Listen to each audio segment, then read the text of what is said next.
Welcome to Morgana Radio, where every week your host Morgana Ray interviews the world's most fascinating thought leaders on money, love, and magic. Now here's Morgana Ray. Welcome to a new episode of Morgana Radio. I am your host, Morgana Ray. I am so excited to introduce you to today's guest, Sahar Nefal. She is an amazing woman, accomplished and deep, and she has, I connected really deeply with her in Northern California a few months ago, and really was moved by her life experience, which is why I invited her to be interviewed by me, both because I'm fascinated by her topic and I'm also fascinated by her. Full disclosure, if you are listening right now to an audio-only podcast on iTunes, this is being recorded live on video. So if you're curious to find out what we look like or what weird stuff our faces are doing, you can check out the video version of this interview at morganaradio.com, along with any links that Sahar shares with us, any gifts. But really, the real gift is Sahar. So I'm gonna give you some background on her accomplishments and let you know a little bit about her before we dive into questions. So, Sahar Nefal is the founder of the Bright Side of Life Women's Community, and she is the community builder, expert, and the creator of the Bright Side of Life live 2-day events. She is a speaker and a leader, and she has devoted her business to assisting women to build stronger, deeper, and more passionate communities.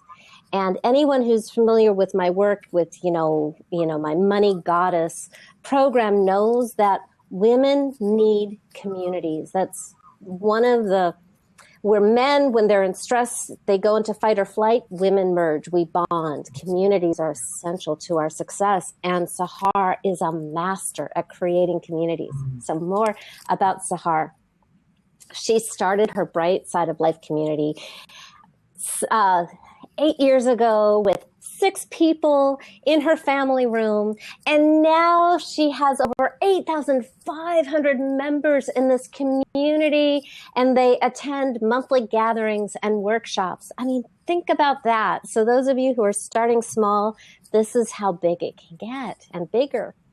So as we witness women leaders rising to network and to innovate and to belong to the biggest change in the world, Sahar's vision is to inspire women all over the world to come together for a great community and collaboration. And that's why she is taking us on this journey to deeper understanding of community. She has shared the stage with such small people that you've never heard of, like John Gray, Lisa Nichols, Marianne Williamson, Les Brown, Tim Kelly, Deepak Chopra, and more. You can check all that out at saharnefal.com. It's spelled S as in Samantha, A, H, A, R, N as in Nancy, A, F as in Frank, A, L.com. Go to morganaray.com and just get the link. Make it easy. So, Sahar was named Women-Owned Business of the Year by Women's Initiative for Self-Employment and Woman of Legacy Award by Powerful Women International. And she was featured on the Wall Street Journal. She has devoted her life to the success and happiness of her community and her clients, and she spends her influential time with 2 college-age daughters and many cousins, and she enjoys walking, connecting with nature, photography, exotic foods, and traveling the world and helping others. Welcome, welcome, welcome, Sahar. Oh, thank you for this wonderful opportunity, inviting me to be part of this, Morgana. Thank you. So I just want to dive in, and I'm just going to be making up questions as we go along based on my curiosity and what I think people need to know. First of all, how did you get into building community? Why is that important to you? That's a great question, actually. I had no intention to create a community to where now it is my multi-figure, six-figure income. And what happened is I went through a divorce. I had actually lived in a relationship that I called no longer belonged to me with both of my girls. I made a decision to go ahead and leave that relationship. And with that, I had to let go or, of so much as far as material world, the multi-million-dollar home, the home overlooking the Mediterranean Sea. We've had the cars, the everything that is what we call the things, right? And I made that decision to let go because I knew the lifestyle that I lived at the time no longer belonged to me. And belonging is really, we all have our wounds. Mine is belonging. And so when I made a decision, unfortunately, my family at that time thought that was not the right decision because I had to pretend that everything was going well. You know how it is, Morgana. Sometimes when we marry and we have wealth, people think that that's what makes us happy versus I wasn't even happy. And so once I left, I left everything behind and I had to start. And not having a sense of belonging, what I decided to do is let me start my own community. And I so invited a few of my cousins and some of my friends over, and we began the bright side of life. And I was asked, why did we call it the bright side of life? First, a friend of mine suggested it. Second, I thought as I was living the dark side of life, going through the foreclosure, the divorce, the bankruptcy, and all the stuff that I had to go through, I was living the dark side of life. But every single month, I showed up in my family room with these amazing women, and I was at the bright side of life. And that community began to evolve. And throughout the years, as I asked, so why are you coming to the bright side of life? What brings you here? And you know what they say? They said, you make us feel like we belong. This feels like a community because you're so authentic and you're sharing your challenges and issues with us and being so vulnerable. We want to be in a place where we can feel like we belong, and it's okay and it's safe for us to share, just like as you have. And that's how it started with 6 women in my family room. You have a really interesting personal story. I think we're getting some echo. I hear you fine. Okay, good. Do you mind sharing some of your background? Because belonging is the big theme in your life. And I think that belonging is maybe the deepest challenge and pain and need in just for all of us humans. But you have a really unique experience of not belonging. Do you mind sharing some of that? Absolutely. So first of all, I was born in a country, Kuwait, and that is just the name of my passport. And when I do my talk, Love, Belonging, and the Need for Community, I start by saying the country that I was born in is just the name on my passport, because as a Palestinian, being a Palestinian to start with, I don't belong because of the war.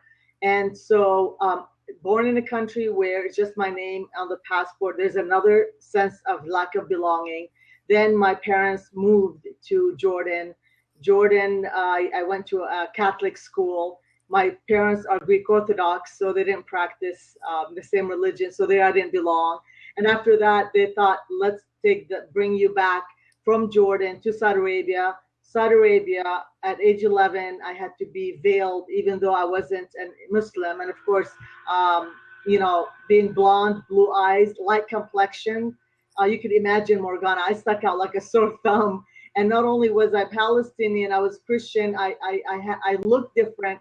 And so again, there was a lot of unhealthy things that men were doing, let's just say, standing outside of the school. And so it was very uncomfortable for the school district. And so they decided, the school themselves, the principal, to veil me 2 years earlier because of the safety for me and the kids at school. And so imagine an 11 years old. What is the message that's been telling her throughout her life, that not only does she not belong, and now she has to be invisible?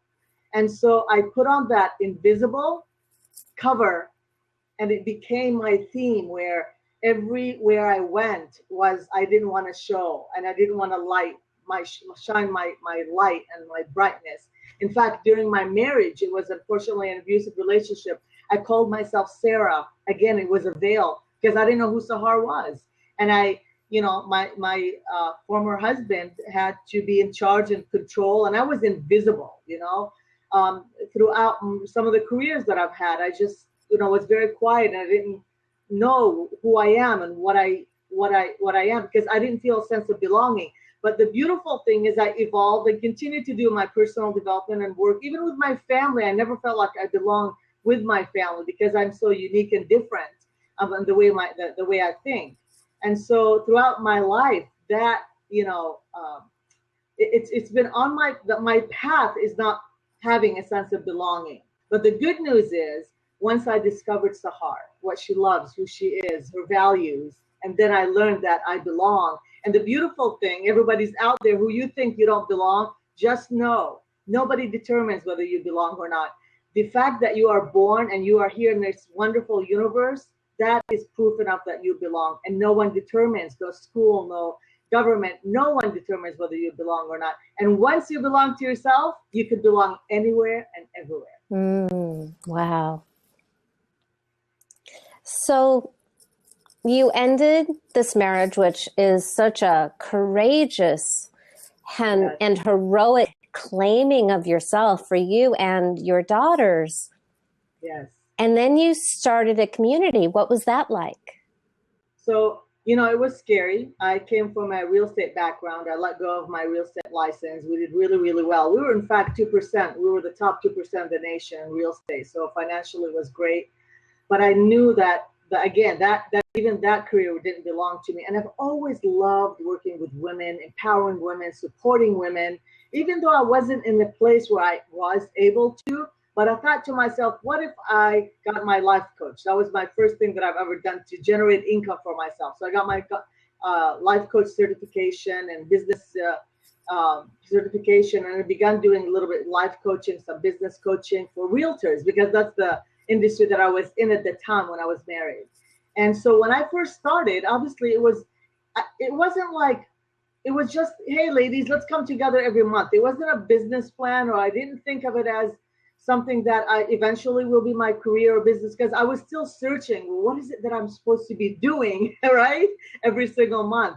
But it was so beautiful, Morgana, because what happened is these women came not only for me to be supporting to them, but they came to support me. It was like literally like just the most incredible feeling to feel like there's so much love and support. And I tell you, ladies out there, even men, whenever you feel like you don't belong, or start your own community of people that you love, that you could bring together and feel like you all come together and belong. But it was a great experience for me. And I had to learn how to be an entrepreneur from zero. And that was really a challenging experience in the beginning, but at the end, it was really worth everything that I've been through. So two things. One, I noticed, and I think this is such a huge lesson, especially for anyone starting out, male or female, is you didn't know what you were creating. No. You just, and I saw, I can't remember his name, the guy who created BNI, which is this like right. $8 billion company. He didn't create it intentionally. So you don't actually have to know what the end game is, but you trusted your intuition and you did what was in front of you, and it just led you. Yes. I trusted the process. One of my favorite quotes that I heard from Dr. Wayne Dyer is, if you knew who walked beside you at all times on that path that you have chosen, you could never experience fear or doubt again. And I kept repeating that to myself, because I knew that there's a path for me that I had to follow, intuitively following my heart. And I knew there was something besides me walking on that path that I had chosen. And I encourage people, a lot of often learn from business people, it's like, you have to find your niche and you have to be very specific of who they are. I say the opposite. Just follow what you love and the niche will find you. Yeah, it comes back to that. I want to say trusting in the feminine. Yes, it's true. Intuition. Yes. Yeah. So how did this grow into a business? Well, we started, like I said, with the women in at my home. And I noticed that women after another would invite their friends, and it was like more personal development and growth, some spirituality and things like that. And when I start moving, inviting big speakers, because it was a platform, it was just for me to empower, inspire women. It was just also for me to invite other speakers, presenters, thought leaders to come and empower and inspire women to be and belong, to be part of where they belong. The whole theme was about belonging. And I noticed that when I had a business mentor or trainer, I would get more people. I tried like relationship, and not a lot of people would show up. Spirituality, it was good, but not that great. And then health and wellness, nobody shows up. And I go, okay, I'm seeing a pattern here. Every time I bring a speaker that speaks on business growth, development, marketing, these women are coming and they're all entrepreneur business owner. I thought, aha, I might have something here. So let me keep that going and see. And it's so interesting. As you evolve, your community evolves, right? It's like your niche, right? As you evolve, your niche will evolve. You'll be more experienced and you'll know better, but you have to dive right in, the ugly, the dirty, all that stuff in order for you to grow. And so I tried so many different ways to bring a message to empower these women. And they came back and say, we love what you're doing, but can you empower us in our business? And so at the time, I wasn't that great of a business entrepreneur. So I thought experts. I brought experts and they loved it. And as I evolved, I started becoming a businesswoman. The 7 turned to be 12, and from 12 to 35, 35 to 50. Eventually, we had 300 people were coming on a monthly basis when I bring big speakers to come and speak. And so I had no choice but to become a businesswoman, not an entrepreneur. There's a difference, right? And so I had to learn the ins and outs and building a team and making sure that the business is running smoothly, and the entry fees and the platforms and where they register, and the copy that I had to write to invite more people, and how to be professional with these big speakers that are celebrity speakers like John Gray and many others, and so on and so forth. So the circumstances forced me to become an entrepreneur, and my audience, the women, said, this is what we want. See, that's where the niche will find you. They will tell you what you want, what they want. And then all of a sudden I became so successful so fast. Guess what they asked me to do? Can you teach us what you're doing? Can you teach us how to build a community? And I said, but that's easy. What do you mean that's easy? We don't know how to do it. So I would volunteer and spend hours teaching them. And then a coach, of course, we all have to invest in coaches, like I did with many. He said to me, Sahar, you could develop a program and teach them. And I called it Building Community by Design. And for years, I taught women how to build community, just like I did. And it was like very interesting. Your audience will tell you what they want from you. Your niche will find you. But that's how they told me what they wanted. And I continue as they want to speak more. So I created a platform where they could have more opportunity to speak. They want to be on a panel. I created opportunities for them to be on the panel. Ask and you shall receive. And I continue to provide them with the value of what they want and everything that they feel like makes them feel like they belong and be part of the Bright Side of Life community. And I keep hearing you say belong. Yes. How important is belonging to building community? So one of the highest attributes on Maslow's pyramid of self-actualization, as you know, is to belong and be loved. And in order for people to be part of a community, they need to feel that they belong and they are part of. And so it is really the thread of building community is to have a sense of belonging. And in order for people to continue to come to your community and to your events, I'm talking from a context of having monthly gatherings or quarterly, monthly events, or 2-day events, as I've shared with you that I've been doing right now, luncheons. You have to feel them like they are part of this community and that they're belonging. And some of the things that I share, some of the things that I do that are so unique and make me a community builder, is to acknowledge them, making sure that they're being seen. Those big people, the people that are really movers and shakers, give them a status of VIP or have them on a panel. Experts, I know that you've been on my list to come to be part of the May 20 and 21 expert panel, because you are an expert what you do, and I love what you do too as well, and your stories. It's been such a pleasure to get to know you and who you are too, Morgana. And so I really honor and I recognize and I acknowledge.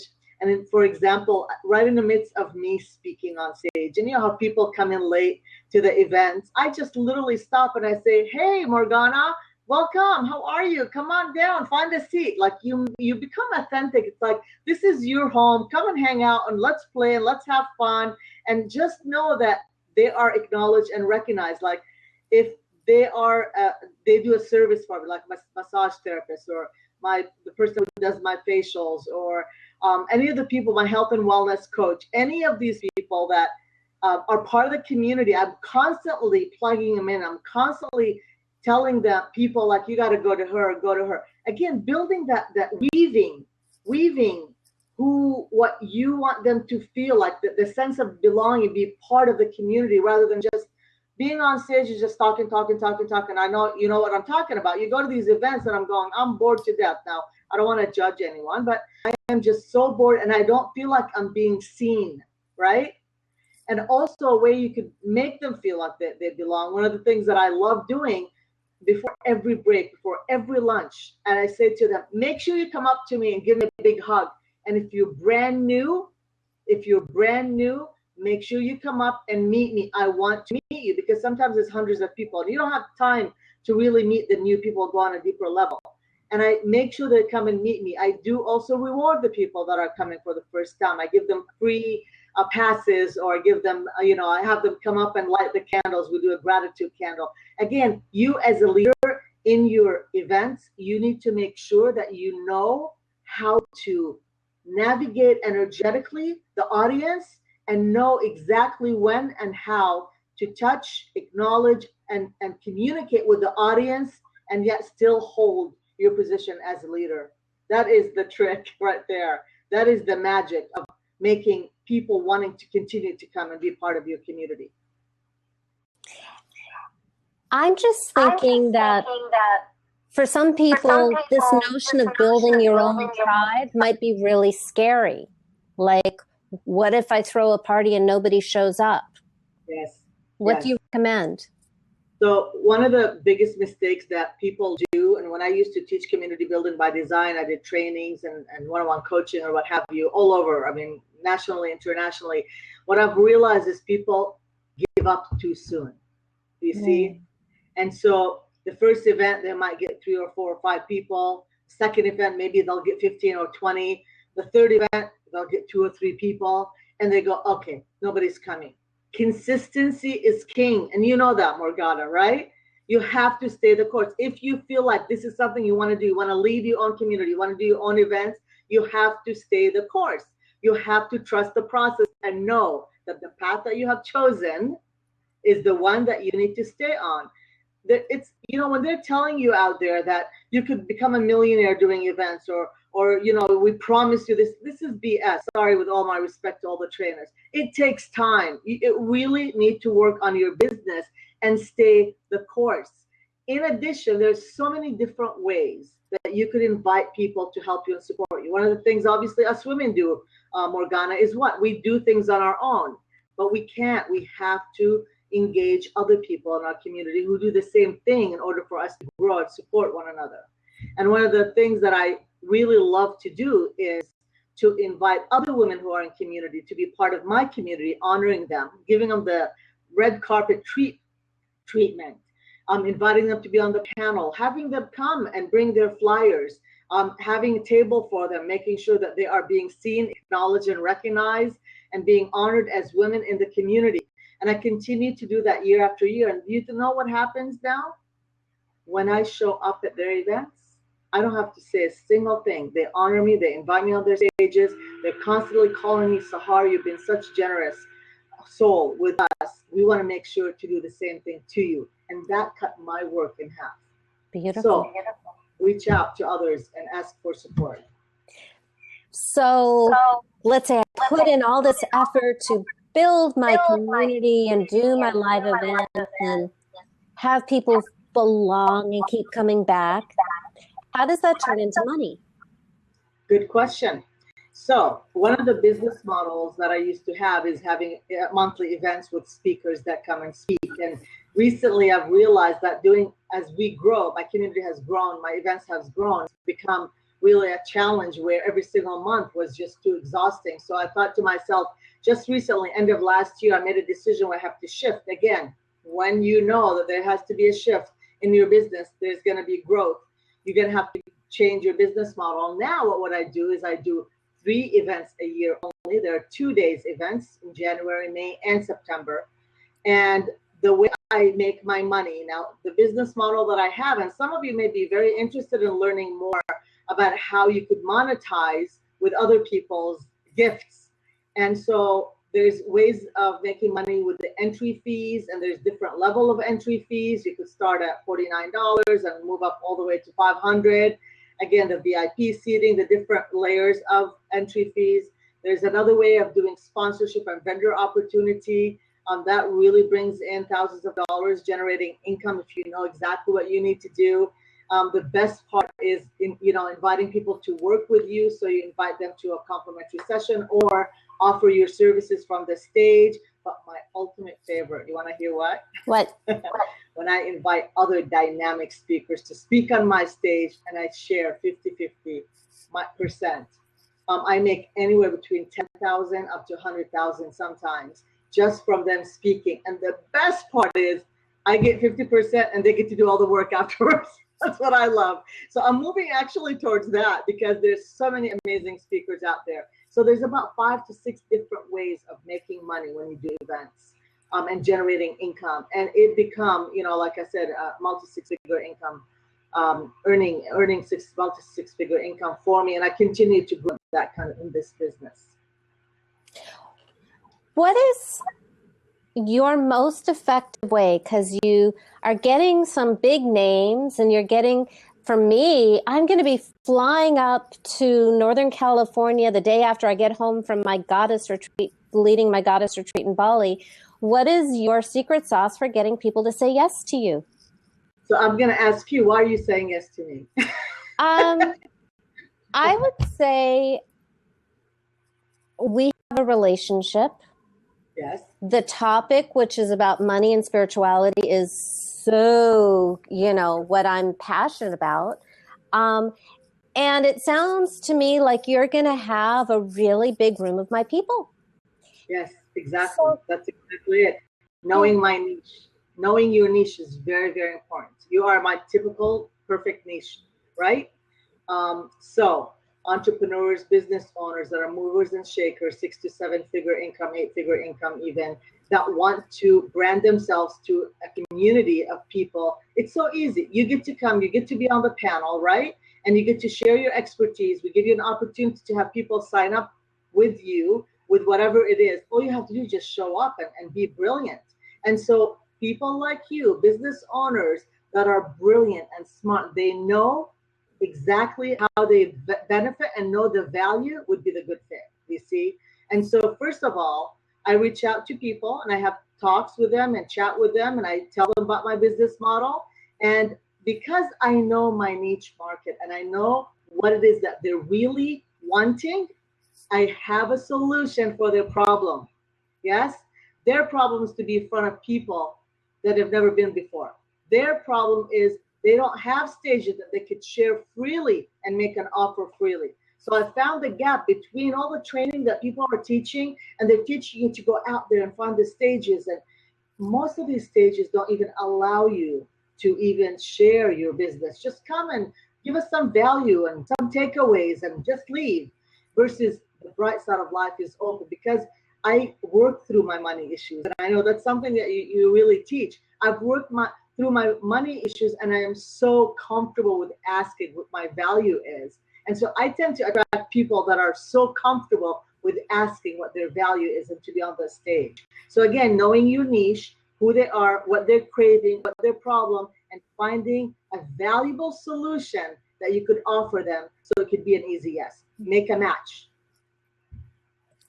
So I think, you've shared such beautiful stuff. I think my favorite is still follow what you love and your niche will find you.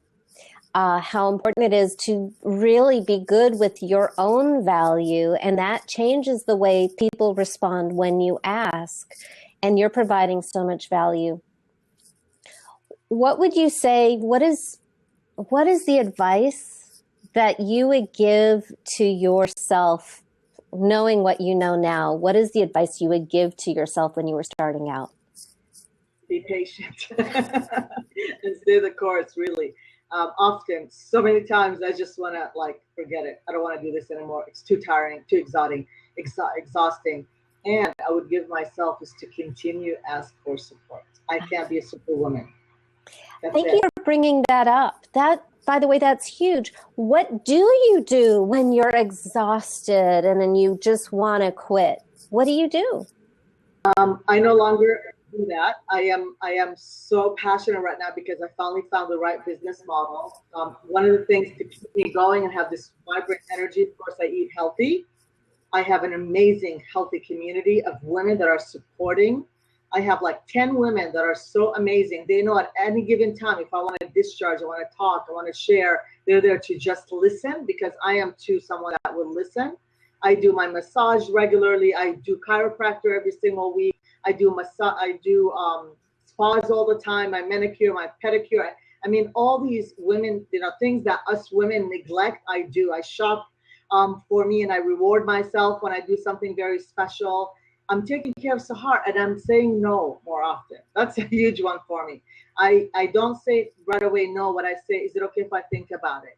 And I have to think about it rather than just impulsively say yes to everybody or anyone that wants something from me. Mm-hmm. And I express. And one of the things that I've added this year is it is okay to express your no. You know what? At this point, I'm not going to be able to do this because, I have to take care of me. You don't have to BS and, walk through, oh, I can't do it because my father's sick. You know how often we used to come up with excuses that are bigger? Yes, there's no reason. If you are confident of who you are and you're genuine and authentic, then no one needs to be the truth. Especially here, because you lived in countries where you really didn't get to speak up for yourself. And even here in the U.S., being female, saying no can feel dangerous sometimes. It is. So how did you make that shift? I think, and then we'll wrap this up, but I'm really this is great stuff. How did you make that shift? Personal development and growth. It started with watching The Secret. That was my biggest thing. And curious about all these teachers and reading their material and began to do my work. I just want to share a very awesome story with you, and I might get emotional. I've recently come back from Chicago, where my dad had surgery, and thank God it was very, very successful. And I was able to take care of him for a whole 20 days. And it was the most incredible experience. And why was it beautiful is because, we all have our issues with our parents, and my dad and I, just never saw things the same. And there was a lot of pain, and there was a lot of things that I need to forgive. Well, throughout the years, I have been doing the work with my dad without even him being there, right? Doing a lot of NLP and deep healing, spiritual healing. And when I went, and I haven't seen him for years because he moved back to Jordan, for me to be with him completely present without being triggered, that was incredible. And so doing the deep work is so important with anyone who's watching or listening to this. Anything that triggers you, it's not really worth it. There's so many amazing coaches and healers and spiritual, people that could help you with anything that you need. Our world is abundant with people that could support. And so keeping and continue to grow, Lord knows we continue to grow and evolve. But doing your work, knowing where you're getting triggered and asking for support and help so you could do that work and be able to be with your friends and your family without, all the crap, all the baggage, that is the transformation for me of where I was and where I am and who I am now. I've stepped into Sahar.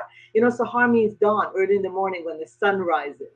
And so I left Sarah behind and I stepped into the essence of who I am as Sahar by doing the work. And that brings us back to the very beginning, that it's all about belonging. I belong to me now. Yes. Oh, that's Everybody beautiful. belongs to each other. Yes. Thank you for your time and your brilliance of who you are and what you share. Namaste, Sahar, and to everybody listening. Mwah. Love to all. Thank you.